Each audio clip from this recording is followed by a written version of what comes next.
Welcome to the Unpopular Playground. We are back and we're going to be doing a series on relationship boundaries. And that we're going to do four small little sections, beginning with friends and setting boundaries. And Debbie is going to be our MC because she's really good at timekeeping. Say hi, Debbie. Hi, Debbie. It's Debbie saying. So, what is your thoughts on your relationship with friends? Debbie, I think you should start because you've gone through some things with friends and boundaries and things like that that we've had to set. And I think it'd be great for you to start off. Okay. My relationship with friends is don't get caught in the cycle where you're doing everything they want to do and they don't respect doing things you want to do. And make sure that you always have a voice in the friendship relationship. So it's got to be a 50-50, just like in any relationship, and there's got to be communication. And once it gets to the point where you feel like you're being strangled, that it's not going that way, you need to communicate it or get on. I like that. Well, Mom, what about you? Yeah, friends. Friends kind of come and go in our life. I think the friends that you have the closest, even long term relationship with are friends. There's some kind of connection there. There's something there that just keeps you guys just together and connected, especially when it comes to friends that you can go for weeks and months without even talking. And like next time you see them, it never, like there was no time gap in between. Right. So I say that to get the point across that you have to categorize your friends. You're not going to be best friends with everyone. Okay. So the boundaries are going to be a little different, right? So Yeah, I've had to do some friend purging myself because I realized that my boundaries weren't very secure. You think that everybody is your friend, and they're not. mm, You make an arrangement with people and they say that they want to hang out. They say that they want to do this and that.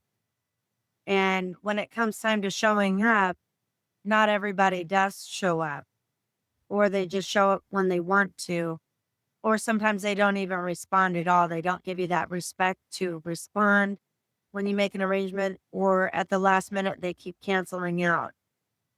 And that's about the time that you need to set a boundary and figure out, are they really your friends or are they just people more like acquaintances? And Right. being able to sort them into those categories like that is important. Or you might make an arrangement and they bring somebody else into the dynamic. You plan on just spending time talking with them and then they bring two other people or they invite other people into the mix when you just wanted to have that time to have chats, and you can't have those same chats with other people around because you were counting on that time, and then it just changes the whole dynamics of everything, and then you end up being the third wheel because they've invited other people in. right. There's just so much going on with that, or they just kind of fade away, and it takes a long time to learn a lot of that through experience. But I think that if you're younger, it's much better to figure this out sooner so that you're able to make room for the people that you want in your life instead of wasting time with dead baggage, people that will just use you. Pretty much the long and short of it. That's my take on it. With friends, you have to make sure people think it's such a big deal that, oh, I have so many friends. Well, no, you really have so many acquaintances. A friend should be somebody that stands beside you, stands behind you, supports you, and helps you when you're down and is there for you when you need. But also, when you don't talk to them for 3 months, they can't get mad at you and just cast you aside because, like, oh, you didn't talk for a Yeah. month. Just if you're single and you start dating or get a boyfriend or girlfriend, they can't be hurt by it. They should be happy for you that you did this, not feel like, oh, you left them in the dust. It takes respect, it takes communication, And it takes trust. It's a true relationship that you have with a friend. and that they're able to roll with you and not just always have their hand out during the good times. And then when you need them, they disappear. There's some people that do that. Those are not your friends either. Do you have any other points on this, Vermont? Yeah, definitely. A couple things. Throughout this entire series, our listeners and viewers are going to notice a theme, and at least for me, about focusing on self. Like that's been my big lesson in life. Other than communication, right? That's like the obvious ones for you know between friends. But when you focus on yourself, it always comes back to you, no matter what. So then it's hard for you to get disappointed or hurt when you don't have the expectations, right? And so like that's what I like about what Gary Vee says about, not having expectations from other people. If you have a best friend of like 20 years, you guys have that bond, right? Then maybe your expectations will look a little different. And maybe that really expectations is just, how it is. Like you guys just know how it is between you two, right? But even then, I think anyone who's emotionally, mentally, spiritually mature and has their head on their shoulders, right, is always going to bring it back to themselves. And so, the focus is always on like not what other people are doing to like hurt you or disappoint you, but what are you doing to take care of yourself and love yourself and live your best life, right? So I think just, expectations are a big thing, Exactly. or not having them. I should say to clear it up, not having expectations from other people that you don't have from yourself. First of all, people are going to disappoint you, hurt you, even when they don't mean to. Sometimes it's just how you take it. Right. That comes from your parents, your friend, whoever. So I think a lot of times it's like, well, how are you taking it? Always bring it back to you and not having expectations is a kind of bulletproof way for you to not so easily get hurt or disappointed. I mean, still human, we're going to have those kind of emotions, but it won't be as easy when you make it about you and not have expectations of like what you want from that person or what you expect from them as a friend. It's always nice if somebody does do or say something that hurts you. It's always nice to come from your point and just say, what you did or what you said, I felt really bad or I felt hurt. Not that you're accusing them of doing it, but how it made you feel. This way it gives them the opportunity to say, oh, wow, that's not how I meant it. Or I didn't. So before you point where you accuse them of the light for something that was meant to be, and an opportunity that is not what I wanted.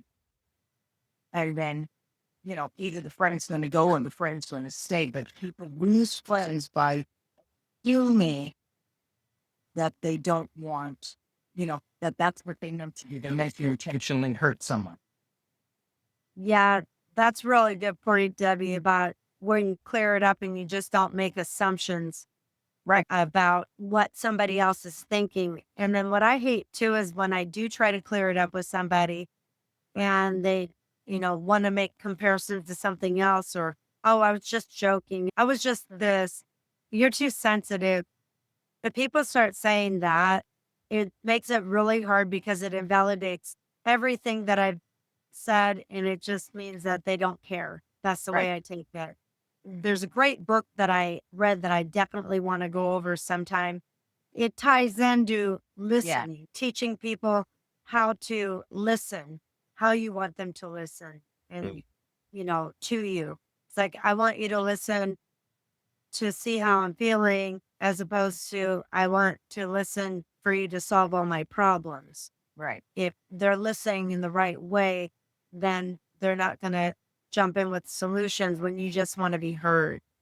And that only other thing that I would finish with is if you're going to make friends with somebody or you're testing out a new friend, is to make sure to see how they act when you set a boundary. If you say no and they freak out and get upset,